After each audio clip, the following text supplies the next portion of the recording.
Hello and welcome back to SuperCoach Edge. Well, we are officially back, and Liam, I am back on home soil after a whirlwind working trip in the US of A, albeit, must say the return comes off the back of one of the toughest bye weeks we've Oh yeah. experienced yet, with the return of the tag, seeing many of our primos worn tighter than OJ Simpson's infamous gloves.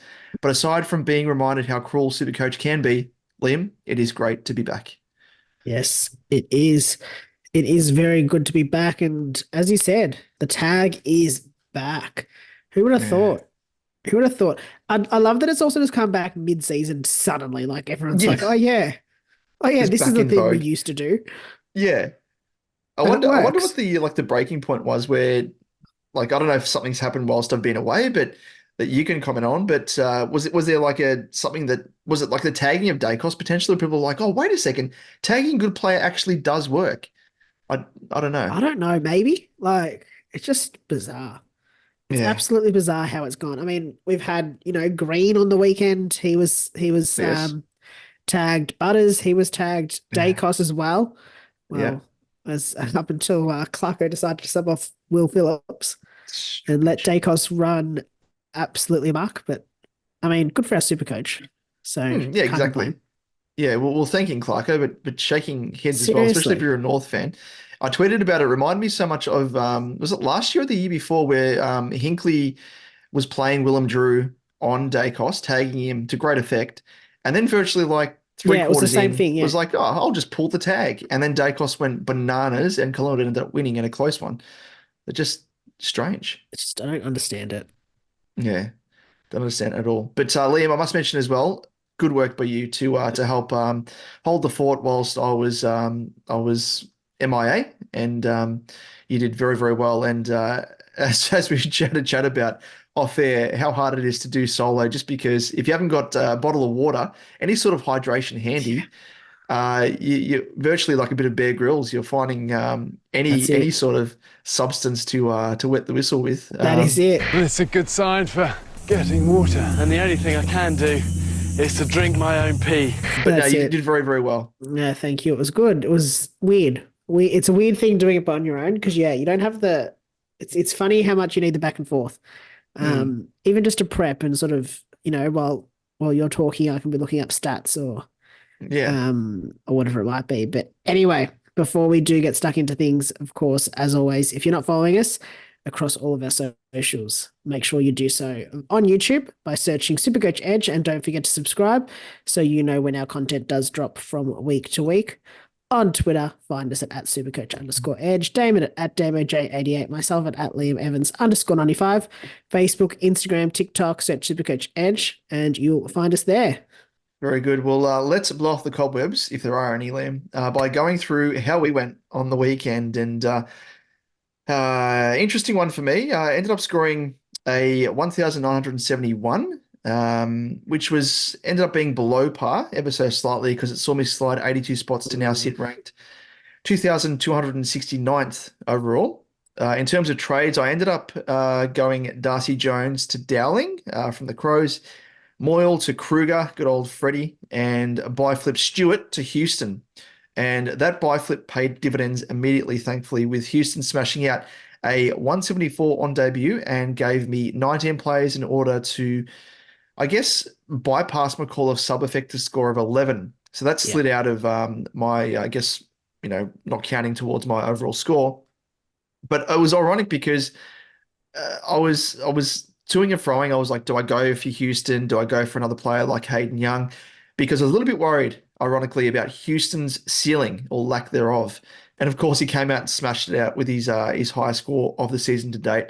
So that was good to see. But as we mentioned at the top of the show, the tag it was felt far and wide across Green, Butters, Steele, I think was another one as well. All kept the scores well below their projections. So frustrating because the source of most of our scoring should be through the middle. And as it's turned out, it's pretty unreliable in recent sort of weeks and probably months. So yeah, I mean, whilst I was abroad as well, I saw many people. I don't know if you're one of them, Lim, but they were trading the likes of a Tookie Miller to a Goulden, which it amuses me now because things have changed so much. Like Tom Green obviously fallen off the wagon. He was the hot prospect like a month into the season. Yeah, And, Goulden, people didn't want to touch because, he wasn't going to be perceived to be a top 8 scorer. And now people are flipping it and bringing in the likes of Goulden and whatnot. It's amazing. Swings and roundabouts of Supercoach. it is. It is. And I guess it is to an extent wanting to play like you want to extract all the value you can out of Tom Green. And now let's say he's going to go at 80 for the rest of the season or something. I don't know. But Goulden might have gone at 80 until this point, but now it's going to go at 110. Like it's a good flip. But Yep. it's an interesting one. I don't know. It's hard. It's been a weird year, I feel like, for Supercoach in terms of that. Like I feel like the primos have kind of fallen off the wagon. Mm.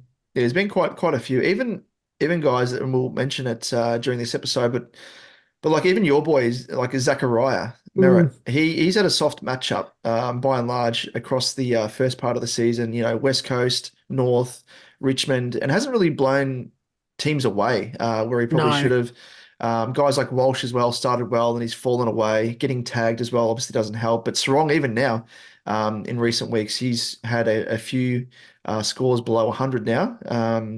So yeah, it's kind of creeping into his game where he was probably one of the more reliable scorers. So yeah, it's funny, isn't it? But Liam, how did you go in terms of your week? Yes, not great. Not great. I just threw some carnage, I guess.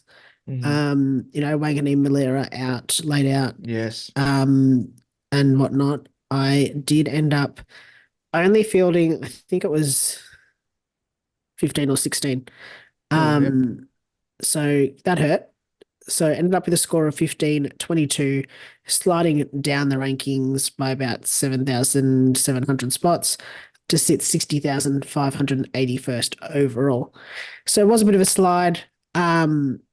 It kind of became a little bit of a just don't worry about this week to an extent. So I did make 2 trades, and those trades were I traded out Jordan Sweet and Fraser, our good friend, Yes. to Scrambled eggs. Dane Zorko and Brilliant. Freddie Krueger himself as well. So that worked out well. But yeah, sort of just not really factoring in last week when I knew that it was going to be an issue getting to that 18 with Wanganeen Malera out. So I kind of bypassed a couple of trades and just sort of looked forward. Yep. So this week, so those were my trades this week, looking a little bit more able to cover for all those holes, I guess. Yep. And we'll be hopefully back on the winner sheet this week. Yes, I know it's hard, isn't it, as well, that as we've seen as we record this as well, good old Zach Butters has been given a reprieve from that 1 week suspension that he was facing. And as you say with Wanganeen Miller, like there's so many things that you can factor in, but suspensions, injuries, laid-outs, all that sort of stuff, you can't dodge. So I think what you did, it's kind of like you can only do so much. And if you're facing a shit week, it's like, well, why try and arrest it that week if, it's going to impact you the next week as well, like with the last round, buys like round 15 that we're about to face. So yeah, it does make sense. And that's it. I kind of just went, I'm not going to go chasing points for a week. It was just about, I wanted to get Zorko in because I was like, he could go bananas against Which he did. Which he did. Against the Saints, yes. And then I just thought, yeah, he's probably going to come down in price, but who knows? Who knows? Against the Saints, he could have, at one stage, he was on like 98 or something at halftime. He could have been on a score of. Oh, really? Yeah, he slowed down massively in the second half. Yeah, that hurts. I was in the air en route back home to Melbourne during that game. So I made sure to have the VC on him. I checked it probably about 15 times before I boarded the flight just to make sure. But I was working out timings and stuff, and I was like, oh, well, by the time I land, which was 5 a.m. on Saturday, I was like, oh, well, at least I know the result. There's no other games that's going to be obviously played until then. Yeah. But must say as well, in the US, it was very, very interesting trying to work out timings and stuff and teams being released. Even when I was traveling to, of course, I was working with the Cricket World Cup, covering that for the Great Cricketer Boys. And when I was en route to the India-Pakistan game, that was 6 a.m. New York time. And during that time, your mob was playing my mob, Carlton v Essendon. And Right. Ash was sending through some details as well about how we were going and the result of the game. And she just sent through a text message at one point just saying da da da da da. So that was good. But just checking scores and stuff as well. And I didn't try to be too cute with the VC just No, it's too because risky, too with hard. timings and stuff. So it was like when it was night here in Melbourne, it was like morning there in New York. So yeah, it's too hard to try and work out. But yeah, I don't know how people that live outside of Australia do it. Yeah, it's a bit of a special skill that I don't It'd even be have. tough for like people in Perth. Like Yeah, WA, like just with that, what is it, 2 hours, 3 hours? Like just, I don't know, be hard. yeah, it is what it is. But Liam, how did we fare in our head-to-head? Yes, Damon, you did obviously get another win there. So you are sitting Yep. 13 wins to my one, with the differential of 2,044. Should mention that as well, Liam, because I know you were celebrating it whilst I wasn't here. It was that solo episode that I think I know, you were saying that you ended up winning. I Um, did 1 week. So I must say, congratulations. And I think you messaged and you were like, I think this is a chance, definitely a chance, Yes, but I think it was getting close. Yeah. getting very, very close. And also must mention, speaking of close, we played each other in our draft. You ended up pipping me by a point. So Oh, everything's that coming out was millhouse for you. that game. I think, and I mean, I can't remember. I think last week you won that draft, your game match By in that draft by a point as well. So like yes, it's wild how close this draft is. yeah, incredible. But you got the wood over me then and there, and I think we're actually facing each other. Not this round, but I think next round potentially in the cash league. I think so. Oh, fun. We'll see how we go there. But shall we jump into our first segment as always? Let's do Let's it. get into it. It is the good, the bad, and the ugly.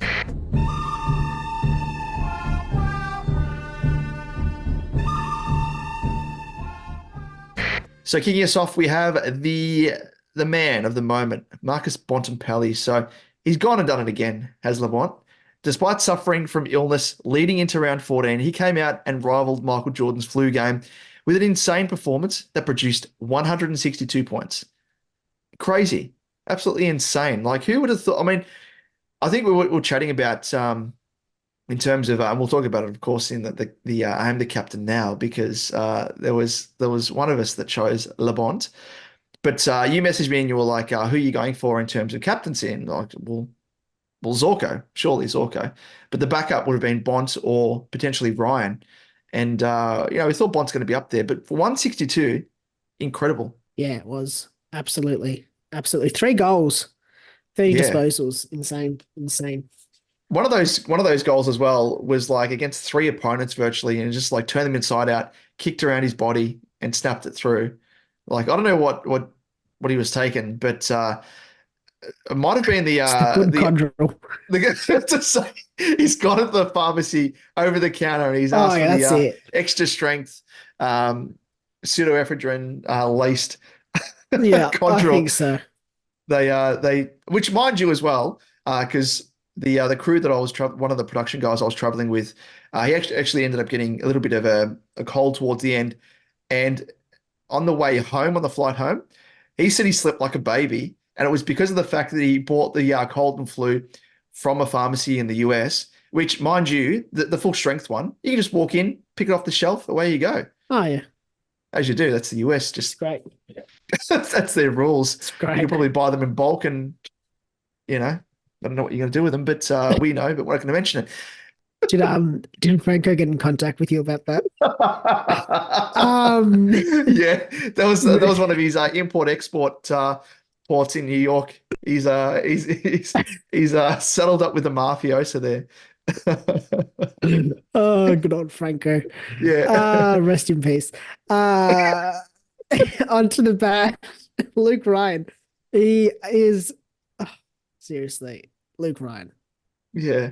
Mentioned the seagull in this category, but the seagull was truly, truly over the chips. He wasn't in the mood for them. He'd had too many. No. Stuffed himself silly the week before and had Yeah. just a score of 79, his lowest for the season. Not what you want from, Lukey Ryan, who's costing you 642 Yeah. K. Nah, So a fair not good enough. chunk of coin, especially for those people that brought him in, Yeah. which I saw there was quite a few on Twitter, and those people that put the captaincy on it as well, which is extra burn. But speaking of Franco Cozzo, so I forgot to mention, because it is relevant, one of the guys ended up meeting, really nice bloke, Shub was his name, and he ended up taking us around New York, and he actually pinpointed, he said there was so many stores around New York that were a front for like, and it's apparently it's a history of stuff like mafia business where they have like, it's virtually like a money laundering place. And he said there's a hat store, and we walked past it, and he was like vintage hats, but like the front display hasn't changed in years, and it's like just collecting dust. And it's obvious that no one goes in there and buys hats. And there you go, it's a front. So maybe Franco Cozzo's made his, way in, and that's one of his stores. I remember like reading on like stories about people saying like when they'd gone to a shop that was clearly like mafia owned or it was just a clear front. Yeah. And they were like, went to this place. There was like 10 people in there serving. No one was in there though. Like it was a pizza shop. And they were like, they made the best pizza and didn't charge them because they were like, they don't know what to do. Like they didn't know how to work the FPOS or anything. And I'm like, I love it. I'm here for this. These are the stories I want to classic. hear. Too bad if a police officer walks in and actually genuinely wants to order a pizza. Okay, pizza. How do we make pizza? I don't know. Just pizza? run down to like the run next rival door. pizza shop. Yeah, come back. Just Here's your take it out pizza, of the sir. Domino's box. Classic. Yes, with the ugly. Let's move on to the ugly. It is someone that hasn't been in the ugly, I think all season for us anyway. We haven't mentioned him. Lockie Neal. So it's all due to Ross the Boss. He warned that a tag was coming, and of course it was directed at Neal, and he was restricted to just 70 points after a 3-round average of 135. So another player that people might have bought in, who they were hurt first up by the opposition coach. So you can thank Ross the Boss for that. But Liam, now with round 15 on the horizon, the last buy round, thank the Lord. Let's jump into trade talk with The Price is Right. Show me the money. The price is wrong, bitch. For those of you tuning in for the first time, The Price is Right is the segment where we discuss potential trade targets from week to week, and even discuss whether players should be traded at all, or whether you should be keeping them. So we are finally at the end of the buy rounds, but there isn't much reprieve, with round 15 being just as tough as round 14. It's like the opposite. The sequel is just as bad as the original. Even though it's the fourth one. But yes. The quadrilogy. Yeah. But for like a majority Jaws. of They just keep making and they were just terrible. Should have stuck with Jaws too. Fast and Furious. Yeah, Fast and Furious, that's right. You don't turn your back on family. What's real is family. Just Tokyo Drift or Yes, this is definitely Tokyo Drift. They got better. Believe it or not. But anyway, for a majority of teams, this is going to be a tough buy round due to the highly owned players missing, with Adelaide, Collingwood, Hawthorn, Richmond, St Kilda, and the Dogs all on their buy. As always, look to target those players who have had their buys and upgrade those who are heading into their bye week. Yes. So like, I don't know. I can't think of anyone off the top of my head for this week. A Fraser, but we'll talk about them in a second. So, Damon, let's kick off with going, gone. Yes, there's quite a few players that we could mention here, of course, but we will restrict it to those players that, I guess, for the purposes of, we brought them in to make cash. They've made it and they're on their buy. And it's a couple of guys here. First up, we have Lockie Sullivan, 276.6K as a mid, of course, with the Pies on their buy. And Sullivan's break even of 59, creeping up towards his average of 64.6. it's perfect timing to cash him out and bring in a player that isn't on their bye to give you that extra warm body.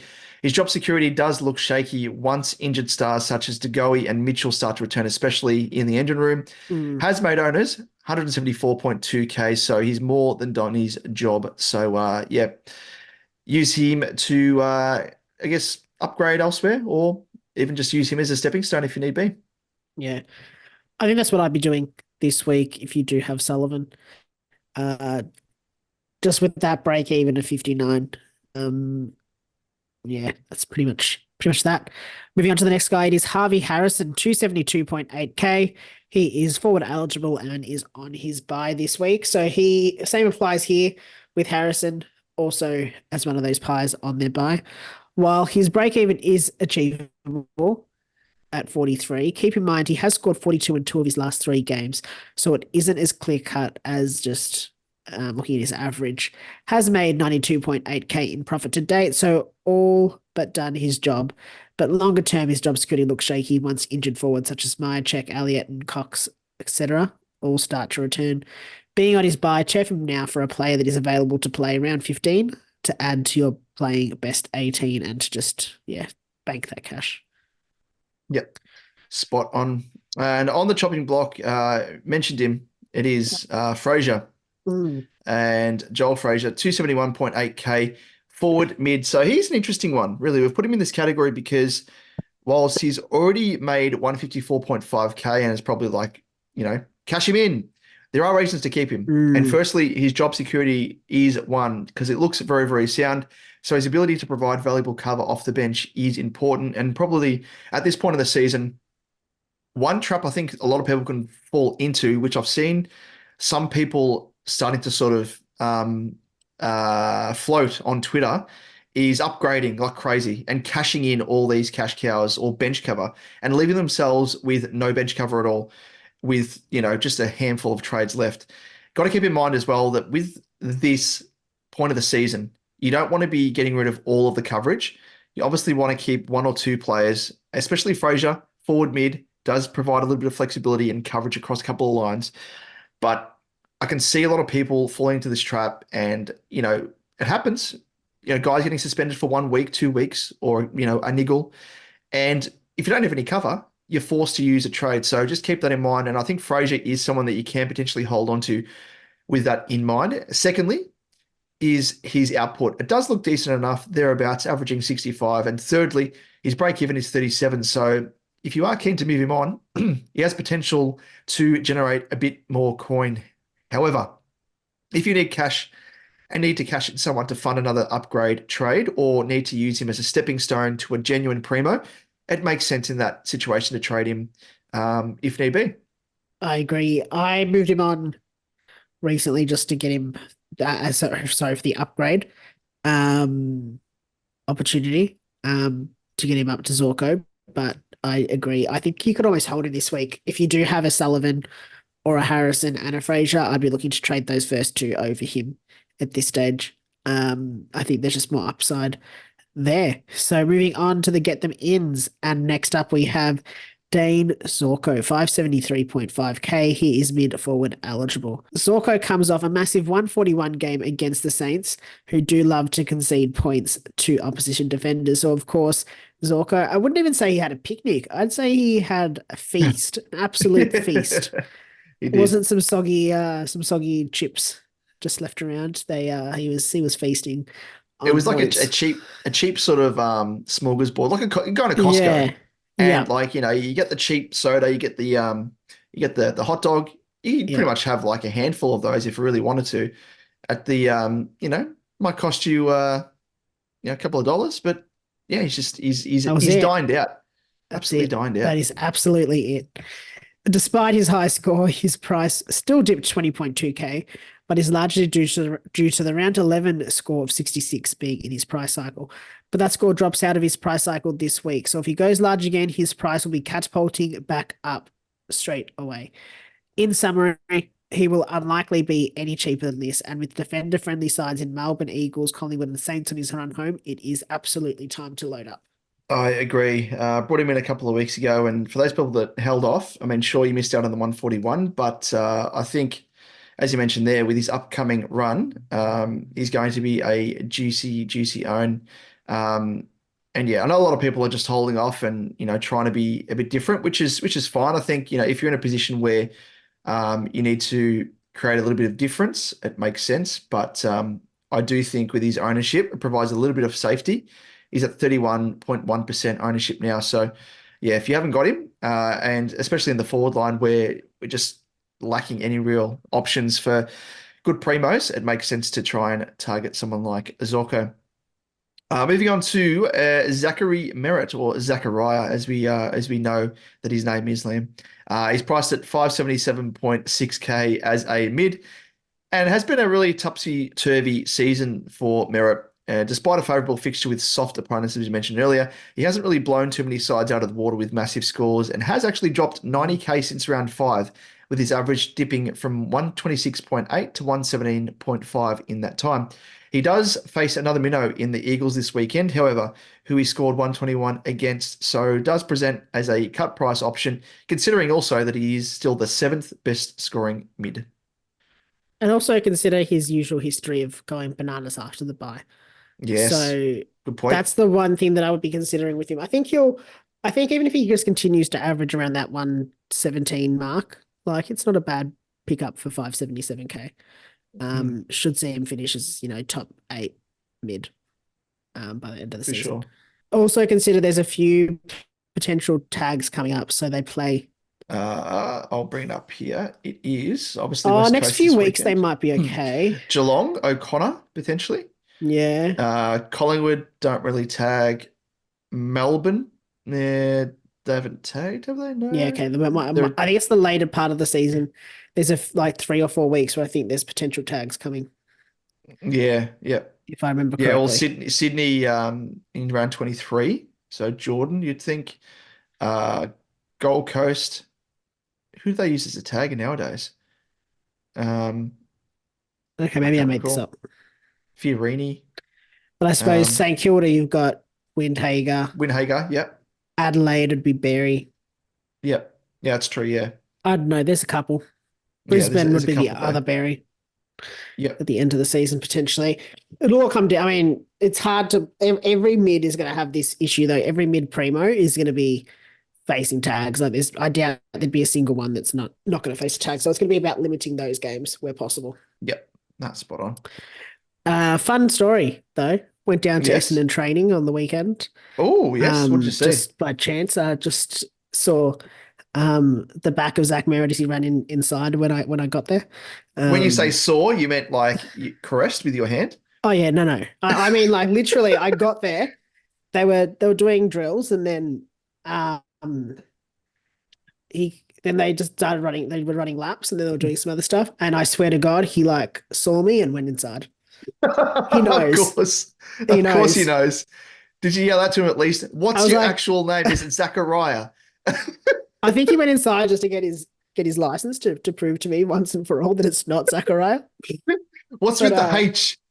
It's like The Simpsons when Homer's buying that real weird car, and the guy's like, "Put it in H." What country is this car from? It no longer exists, but take her for a test drive, and you'll agree. Zagreb Ebnem Zlotygdiev. Put it in H. Yeah, exactly, Merritt. Put it in H. What is the H? Put it in H. That's how he scores so well. Put it in H. Yeah. Next up, we do have Dan Houston, 574.6K, defender eligible, and he has absolutely launched himself into Zimun with a massive 174, his largest score of the season. He now sits as the 4th best scoring defender overall, and someone that you should target if the funds permit.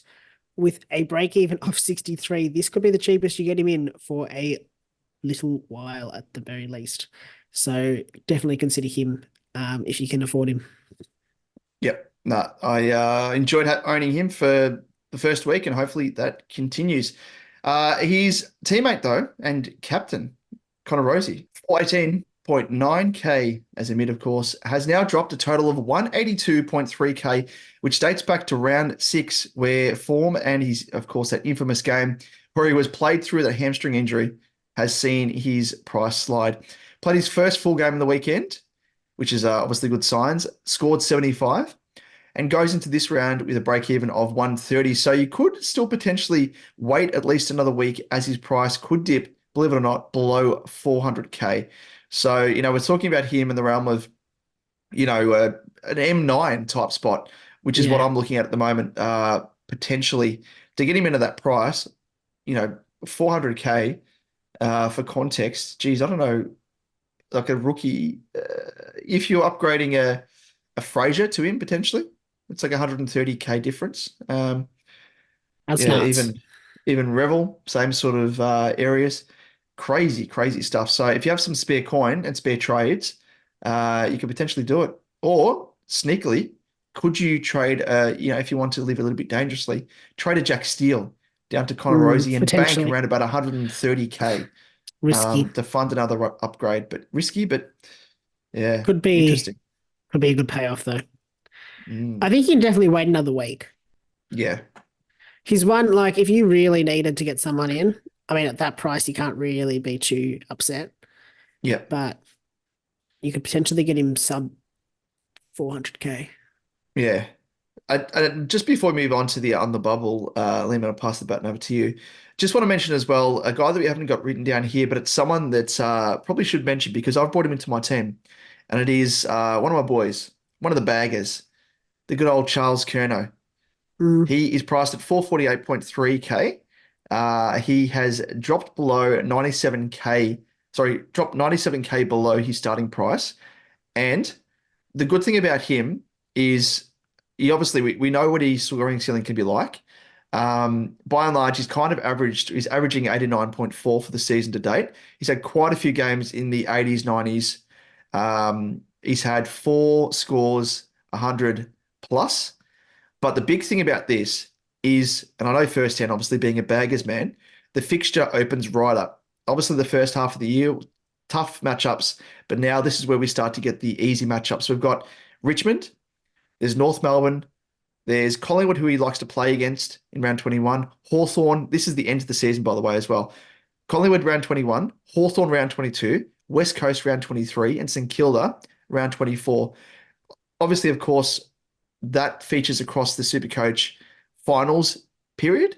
So to have someone like him in your team with that potential ceiling, with the nice matchups, at his current price point, 97K below his starting price, I think he is extreme value. Even if you get him in your team now with the mindset of potentially trying to push him onto the bench to be a bit of an F7, if you can afford to do it, if you bring in another Rankin or someone like that. But yeah, for me, I think he's just someone that a lot of people should be looking at that price point, if you can afford it, and if you filled all other lines, of course, as well. But for me, that was my last spot that I've had to fill, and my team is now complete in inverted commas because, of course, I still own the likes of a Tom Green, Tookie Miller, Walshy, and a couple of others. So yeah, but yeah, I just thought we should mention him just because he's probably a popular trade-in at this point. And yeah, probably I for don't good mind reason. that. I don't mind that at all. The thing is as well with I could speak being a baggers man. One thing I've noticed with Charles is he compared to Harry Mackay, he is kind of the focal point now kicking goals. I think he hasn't kicked any less than 2 goals per game for the season, which obviously is good. Harry's kind of with TDK being the number 1 ruckman, Pitnet not being played, it means that Harry's being pushed into the ruck a bit more, takes him away from being a focal point up forward. But also with Charlie, I've noticed as well that he's actually been used in defence when games are close. It's happened a few times now, if there is rotations and stuff. So it just elevates the scoring potential for Charlie, which is always a good thing. So a couple of big points there, I think, which will help him across the journey. And part of the reason why I prefer him over Harry, who I think is around about 20 or 30K cheaper than Charlie. I agree with you entirely there. One question I do have for you about a bloke to trade in, Yes. potentially as a bags I know man, who it is. I think I know who it is. TDK Oh, as a TDK. ruckman. Yeah. No, I What thought are you your were going thoughts to on mention him? Cripper. No, Uh, never again. I th- never, yeah, exactly right. I wouldn't be doing it. But I can see merit for it. But yeah, TDK. I can see So merit. I think we spoke about him in the preseason episode Yeah. when we're chatting about rucks. And I think I recall saying that it's probably a season or two ahead of where I think he will be, which is virtually, he's kind of exceeded expectations. And a big part of that is Pitnet. I thought that TDK was kind of going to be second fiddle, played more up forward and, scoring the same as what we've seen in previous seasons. But as the number one ruck, he is shooting the lights out. Like he's past 3 games, 131, 140, and 146. Incredible numbers. Probably up there with the highest scores that he's had across his career to date. Yeah, probably. I do like him, but I think it's probably matchup dependent. I still think that, like just looking at the games to come, so who's he played well against? So Essendon obviously was Goldie. Goldie. Port was Soldo, and it would have been Wits potentially. Wits would have still been playing against Gold Coast, yeah. Yeah, ran Because I 11. think, because we played them the next week, and that was when Moyle came in. Yeah. And Yeah. he's had a kind of a... It's interesting because all those ruckmen are kind of like lumbering, big-bodied ruckmen, which is More funny. I thought he traditional. might have got pushed around a fair bit, but I'd like to see him match up against other mobile ruckmen similar to him. But he's got But I Nank, who's mean- kind of like an old school ruckman. And like Geelong, looking at the rest of the year, Stanley. Geelong's Stanley, I mean. English around 18, Yeah. Cherry around Oh. 19. But see, do you... It comes down to the prospect of Pitnet coming back in. Yeah. That's the only thing that's really going to cap him, I think. And what do you think of that? Uh, Because is he currently available? Or is he still... Because he had was it a hand injury or something? yes, he did have a hand injury. I don't know what the outlook was on that, the update. Let me have a quick squeeze. He's listed as a test. That was Interesting. today. So if he comes back in, I think that's really the only thing that's going to scuttle him. He's in really, really great form. It's probably the best I've seen him. He's doing a lot of work around the ground, which even more so is impressive, where he's always been a good mark and everything, but it's that really that chink in his armor that he's had previously.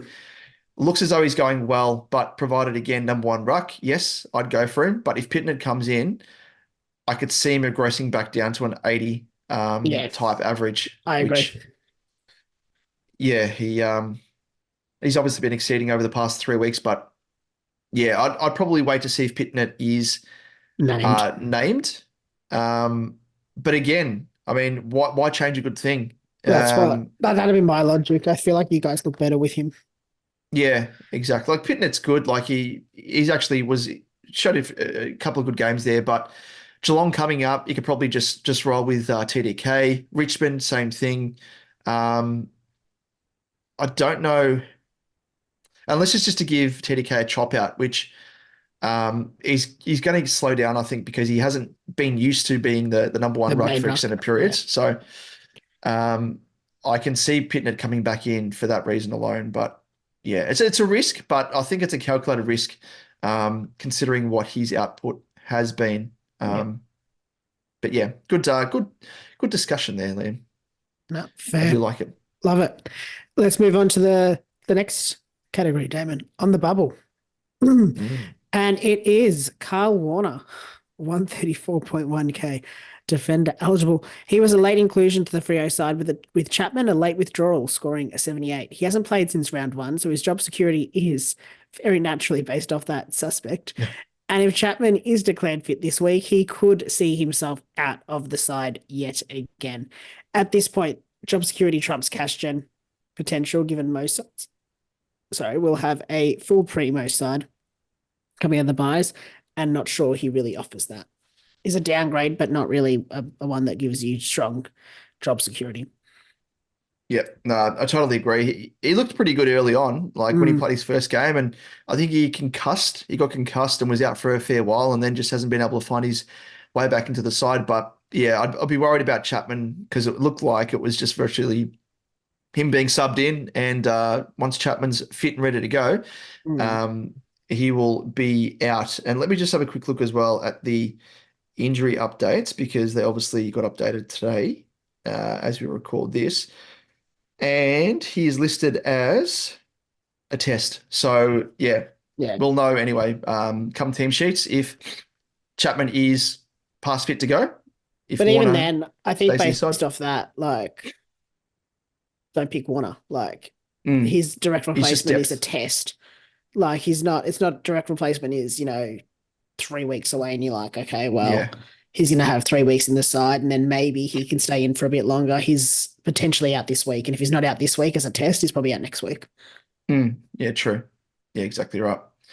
And just with on the bubble as well, it is quite an interesting situation because the hottest and the more viable rookie options are actually those that are on the bye this round in Ari Schoenmakers, Dowling, and Kruger to a lesser extent. But in terms of, I guess, the job security wise, we'll lump him in there. But it's not that worthwhile, obviously, to grab these guys now, given they won't play. However, if you are in need of an early downgrade to afford an upgrade, Dowling probably looks to be the best option in terms of job security and scoring. Schoenmaker's debut came off the back of Wangan and Miller missing, albeit he did score well on debut. But yeah, you could probably say that he's got a similar sort of situation that he's in, comparable to Warner. And then Kruger, he channeled his best impression of good old Freddie, delivered a bit of a nightmare score of 46. But yeah, just unsure of his long-term job security once Mycheck and Cox return, which, again, injury update, it is, especially with Mycheck, probably more so. He's listed as 1 week. Yeah. So he may have returned after the bye. Cox is out for another 3 to 5 weeks. So yeah, Kruger, I mean, they're not flush for really good forwards or tall forwards, the Pies. No, so you could potentially, He may stay on the side, maybe. But yeah, who knows? But yeah, we'll revisit this next week, of course, and discuss it all then. Yes, that is the case. But Liam, now you'll not be surprised at all to know that for the flight to the US, the flight attendants, they came, scuttling over, ushered me into the cockpit, whacked a hat on me, which looked a little bit like this, and had me announce over the intercom, "This is your captain speaking." Well, that's what they wanted me to say.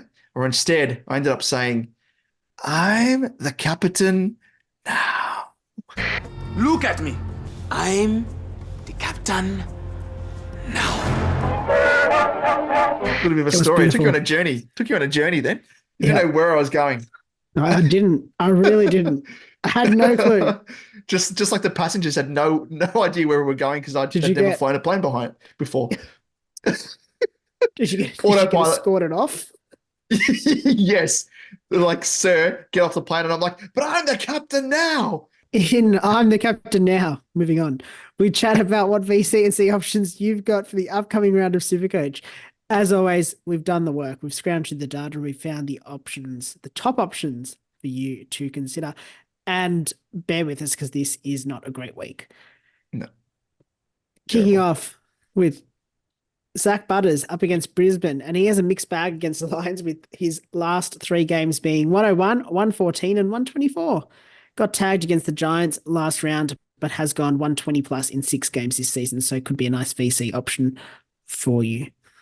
Yeah, first up, probably might be a case of that, like, first game of the round, try and put the VC on him like Zorko, and hopefully he can pump out a nice little score.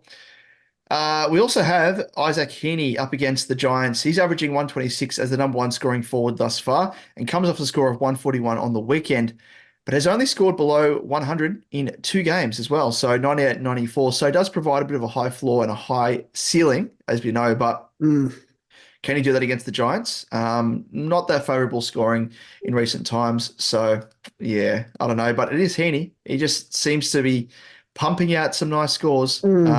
When we least expect it. So, yeah, he scored his past 3 against the Giants, 109, 54, and an 82.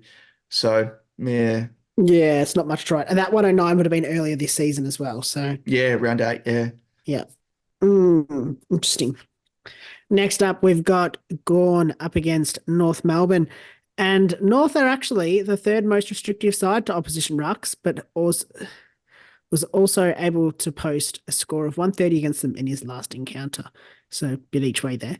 Has a 5-round average of 125, but something to consider is the loss of Petrarca, which may impact his hitouts to advantage depending on the quality of his replacement. So yeah, just one to consider there. Yeah. It's going to be interesting to see who fills his shoes. Like, it's going to be Salem, who played through the middle in the early rounds of the season, or is it going to be Cozzy Pickett potentially has been pinch hitting through there. So I don't know. Hopefully it doesn't impact Gorney. But yeah, something to consider for sure. Next up, we have in that same game, LDU or the UDL up against the D's. So has recaptured some nice form over the past 5 weeks with scores of 109, 152, 117, 114, and 147 at an average of 127.8. Now faces the D's, who concede the 3rd most points to opposition mids, and an engine room that is now missing that key cog in Petrarca. So if you own him or if you just bought him in, I wouldn't mind putting the ye old VC on him as a bit of a flyer. I like that one. Next up, we do have my boy Zachariah. He's up against the West Coast Eagles, and we're going to put it in H. Put it in H! Faces the minnow in the Eagles, who he scored. I don't know what putting it in H means. Is it good? Is it bad? Who knows? It's just the We'll find gear. out. We're going to find out on the weekend. We could go in reverse. That's it. Could go sideways. Could take off. We don't know. Could be.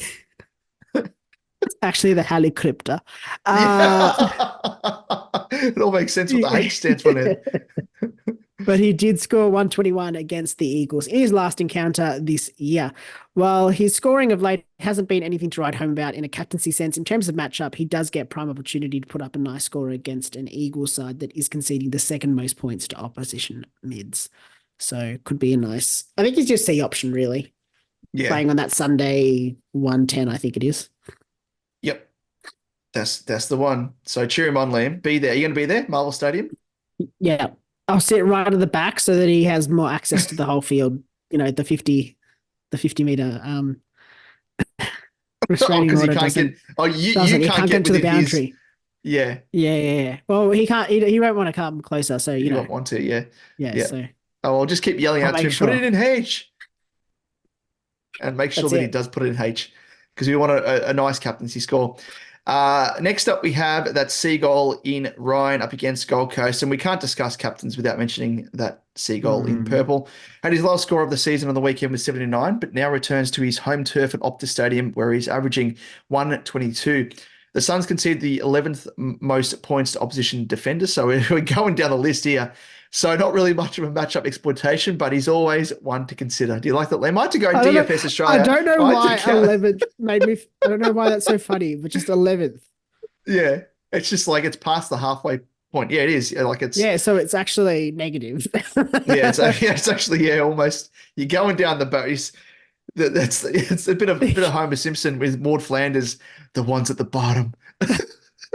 Could you give me a handful of peanuts, Maud? Oh, sure. Not those peanuts. Oh.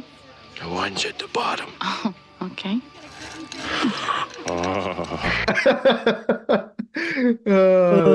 That's virtually us. And Ryan's at the bottom. He's at the bottom of the barrel, but we all know that he's a bit of a seagull, so we can have some hope. But last game of the round, Liam, as well.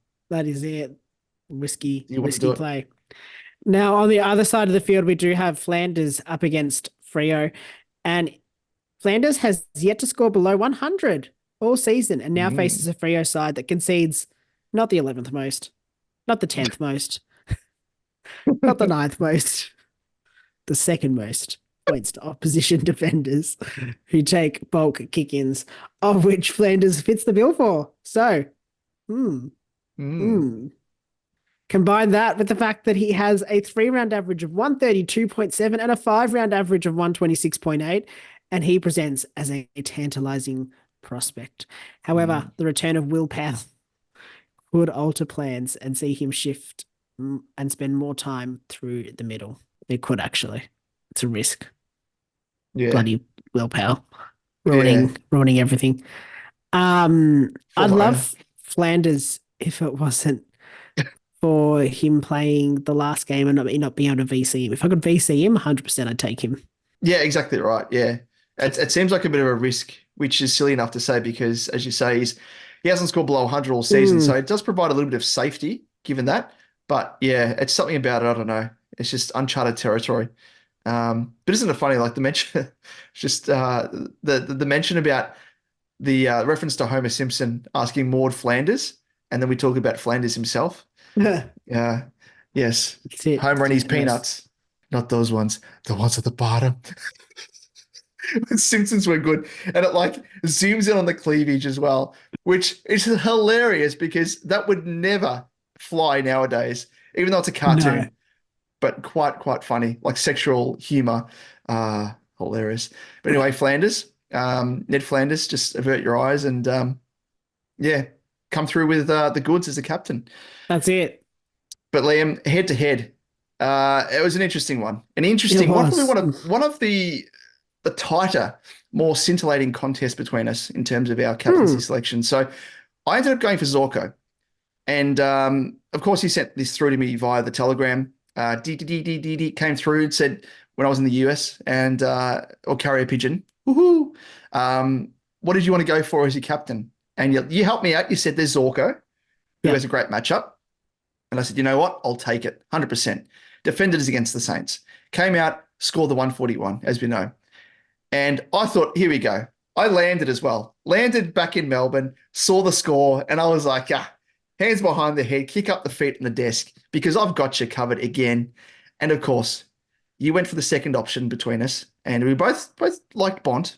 But I thought there's no way Bont is going to be able to eclipse that. And of course, he came out and did. Smashed out a 162 to give you the win, Liam. That's it. Le Bont is El Capitano. Yep. So now you have gotten within an extra. I don't know. So you got 6 wins to my 7. So almost leveling it again. Differential of 109. But geez, this is a contest for the ages. This is like a name of game type stuff. This is the stuff that's going to be passed down through the generations, Liam. That's it.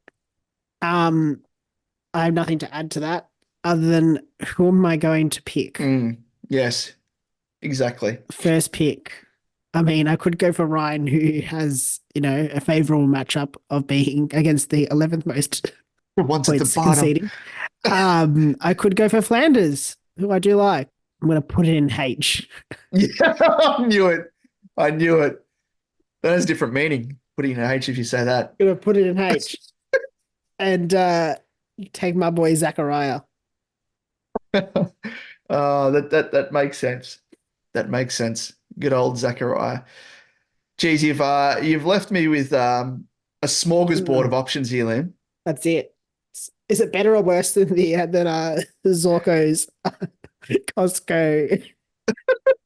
Yeah, the Costco smorgasbord. The Costco picnic. Which reminded me because there was a YouTube video that I saw and I went down the rabbit hole of this guy as a comedian, and he was actually, I think he lived off Costco hot dogs for a week. Ugh. Went there and just had hot dogs. And then he went back again and had like the chicken pastry thing or whatever it is. Yep. For a week. And yeah, he said that his digestive system like had to be restarted virtually by the end of it. Yeah. But just reminds me of that. Anyway, I'm going to be locking in just a bit of fun. I do like LDU because like in terms of talking about matchup based. I think he's a good pick as well. He's a good pick, but I'm going to have a little bit of fun with this. I'm going to go with Stupid Sexy Flanders. Oh, yes. Love it. So just uncharted territory. Let's see how he goes. Good old Ned.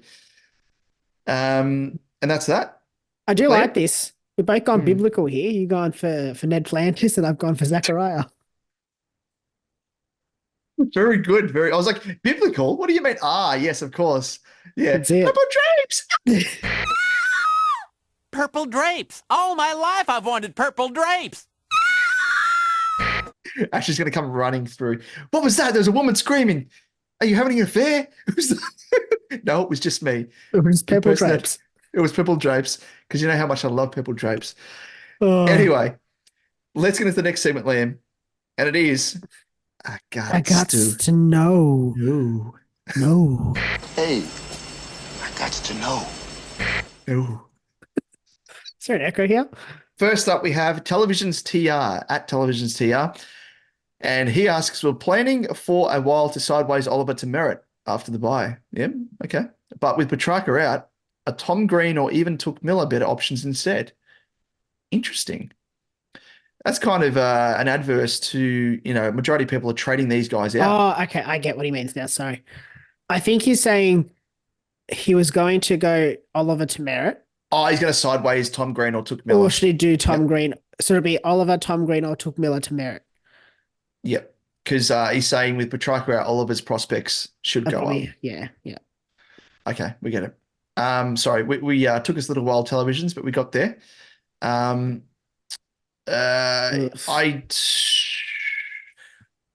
do think I don't know what it is, but some reason I think Tom Green's going to turn it around.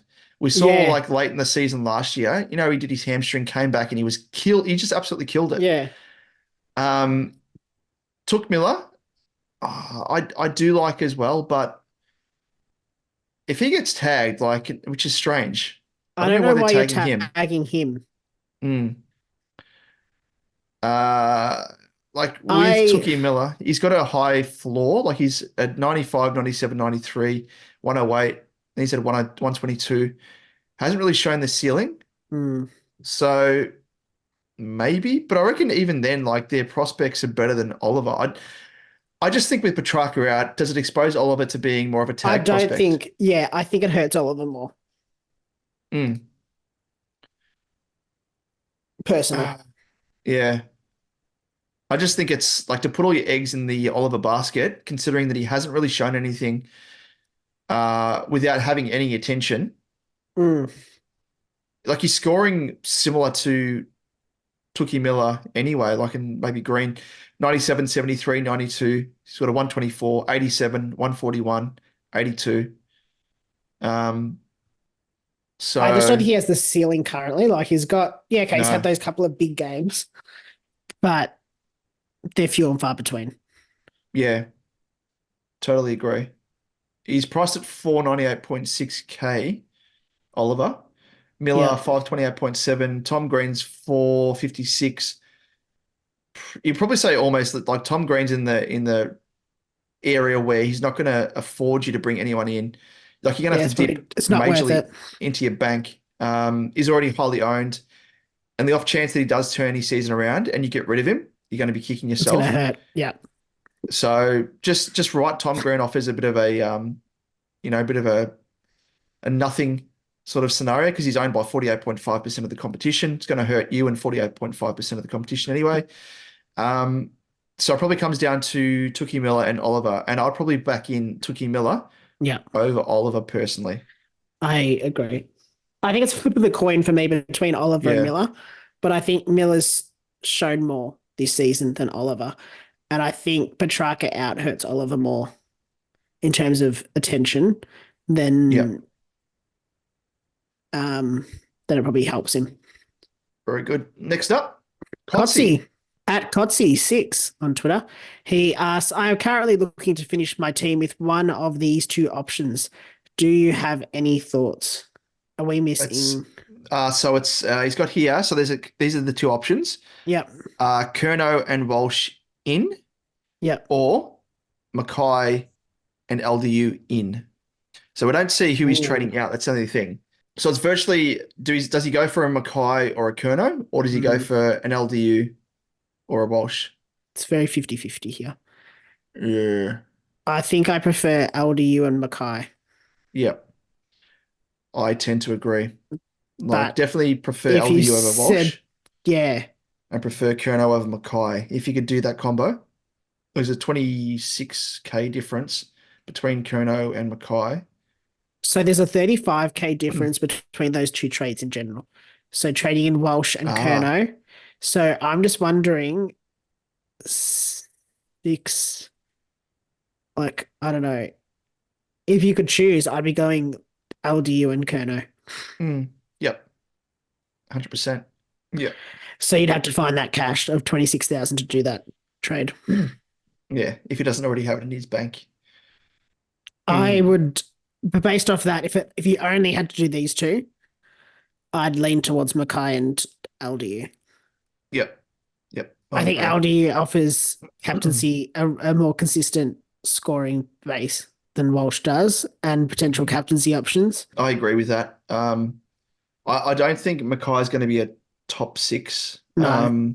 personally, but he'll be thereabouts, I think. So if you're willing to, I guess, settle for that, yeah, I do like Walshy. I mean, bias aside, he's No, the yeah, one thing it's I'm not a worried bad about pick. is his tagging. Like he's going to get tagged this weekend by O'Connor, and that happened as well back in round 7 when they played Geelong. And I think the tag was pulled at 3/4 time, and that's when he kind of went off the chain and helped salvage a score of 104. But outside of that, like he's hasn't really shown a ceiling, Walsh. Like he's had 91, 119, 85, 114, 111, and an 87 in his past 6 games. So yeah, I do think there's a chance that he can turn it around. I mean, there's soft matchups to come: Richmond, North, Collingwood, Hawthorn, West Coast. So I think the prospects are there. But yeah, as you say with LDU, he's turned his form around, and I don't think he's going to attract a tag as such. It's North Melbourne. No, I agree with that. Next question, Damon. Yes, so not so much a question, but a bit of it is a bit of a question, but an idea nonetheless by one of our resident, I guess, supporters, Gun Skits Fits at Skits Fits. He has said new segment idea: people that guts to go, not gots to know, gots to go. I like this, and he says I'll start. Laura Kane and umpire Johnny Sins talking about the bald umpire. I don't know. Was that the umpire that was involved with the Collingwood non-decision? Um, I don't know who Skits barracks for. I can't recall. He did mention when I spoke to him. I can't remember I think he was in that game. I think so. Yeah. But he could have been one of the others. I can't remember. I remember seeing him on the weekend. That's all. I remember the game. And I only watched a couple of games. I only watched the Sydney game. Yeah. I watched the St Kilda game and I watched the North game. So it's one of those 3 that he was in. Yeah. I remember the game against Gold Coast, Carlton Gold Coast, and there was a guy behind me that was calling out, "You bald bastard." And I'm like, hey, just because the bloke hasn't got hair, it's not his fault. Well, I mean, but like, like maybe he was a shakes his terrible head. umpire. Yeah, maybe he does. Maybe he does. But I don't know what the source of the rage is there, Skits. Let us know, mate, on Twitter. But Laura Kane, I do agree as well off the back of and it's not just her, but it's the AFL as a whole. The Yeah, I explanation think we need to not owning up to take mistakes. it away from her specifically. Just ridiculous. She seems like she's out of her depth. I don't know what her background is, but it's just. I just think like even that answer that she gave about how it was the wrong decision because the umpire didn't call it quickly enough. Like I feel like that is. It's a bit of a cop out, isn't it? Yeah. It's like trying to make excuses. Yeah, like I think had the 50 meter been paid and we were all up in arms about the 50 meter being paid, the AFL would have come out and said, oh, well, you've got to play to the whistle. Yeah, he played on, but like exactly. The umpire hadn't called it play on yet. So I'm like, you got to reverse that. You can't have it both ways. And I think this is that. It was such an obvious free kick that should have been paid. Like the commentators, Hutto and a couple of others were screaming out, like, this is 50 meters, like just preempting it, which never came. But yeah, you always are taught to play to the whistle, and guys that don't play to the whistle get penalized. I mean, it happens. For one player to step over the mark, it's like, 2 players literally grab the player. And not to step over the mark. Like they ran a fair way over. Yeah, and the umpire did blow his whistle as well. Blow his whistle to indicate the mark. So the player should have known it's a mark. Whistle's been blown. Like, don't run at the player. But anyway, AFL stuffed up there, and you feel for North Melbourne. That's it. Next question. It's a visual question. It's a visual gag here from Slim. Slim at Slim 50. Bloody hell. Slim Another good supporter of ours. Good old Slim. 53. Yeah, sorry, but Slim, can you fix your Twitter handle. please? Because this is very difficult for me to read out. At It's Slim coordinates. 53045268812. I think I got that right. Yeah, it's definitely like a coordinates. It's actually his phone number. Yeah. I don't know. Oh, question. That's it. I got a Yes. question. Who's captain now, bitch? So for those people tuning into the audio podcast, they have no idea what this is. So we'll explain it. He's accompanied, and it's quite funny because let's not. Let's just leave them. Leave them just like, questioning. it's just Slim just going off the bloody handle. Who's the captain now, bitch? He's just a massive fan of the segment. Send in your audio of that as well, Slim, and we'll add that to the intro. That would be quite funny. But no, he has accompanied an image. It's a wall of these hats, these captain's But hats. they're not real ones. You know, we've got genuine This actually looks pretty good. captain hats.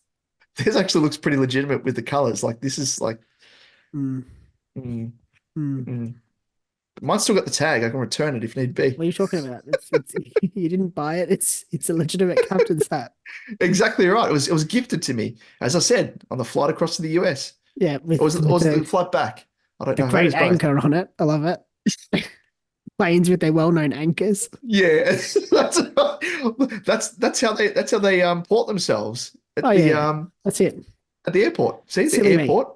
Yeah, of course. And when they saw me, when they saw me on the plane, they're like, "But sir, you're wearing a hat with an anchor on it. You can't be the captain." Like, no, I am. But anyway, Slim, thank you, kind sir. We do concede that maybe you are the captain. With those hats, that number of hats, You would we've got to be. hand over the ship. That's You're like, it. sir, this is your ship now. You've got a million captain hats. Are we flying a plane or are we driving it? Driving? I don't know. What do you do? Sailing a ship. Sailing, yes. Which Both. one is it? It's a new age airboat. Airboat. Yeah. Haven't you seen those I think they invented them already, but they didn't obviously take off. Haha. Oh. Those cars that you can convert into boats. Oh, yeah. Except And then there it was has like to a also car. fly. Yeah, but then there was a car that can fly as well. It has like the wings that come out and you can, yeah, but anyway, It seems like a terrible idea. maybe that was in my dreams. Who knows? Sounds like it was something that was in my dreams. But anyway, Liam, with that, let's end the show. Good time to end it. But before we go, where can our listeners and viewers find us across our socials? Yes, on YouTube, search Supercoach Edge, and don't forget to like and subscribe. On Twitter at Supercoach_Edge, David at DamoJ88, myself at Liam Evans _95, and on Facebook, Instagram, and TikTok, search Supercoach Edge, and you'll find us there. I do And apologize. Yes? if you do find a boat, plane, car hybrid, please let us know. Yeah, exactly right. If you happen to own one, you'd be one of the first Especially in the if you world. own one. Yeah, I know. Maybe our friend Elon does. Elon. Yes, even though he's now built a self-driving vehicle. Those really shit boxes, literally a box. I don't know if you've seen them, but he's starting The to roll them out Cybertruck across. ones. Yeah, like what are you doing, They mate? do look really ugly. Like the Teslas, like they actually look pretty good. I like they're a Tesla. sports Yeah, vehicle. Teslas look nice. But The this is Cybertruck just looks horrible. it's like a Lego. It's like it's just shit house. Like I would not It want. looks like it's like from one of those like 90s games. Like it should be like a Lara Croft Tomb Raiders style, like 4 Really pixels. Pixelated, yeah. Yeah. Terrible, I don't know. terrible stuff. I don't know. Maybe he can invent one. Yeah. But anyway, I do apologize because I could blame jet lag, which I'm pretty much over now. But you know what? I'll blame my delirium on the jet lag. That's it. Like I've been jet lagged for the previous 13, 14 episodes of the season. What's my classic. excuse? Yeah.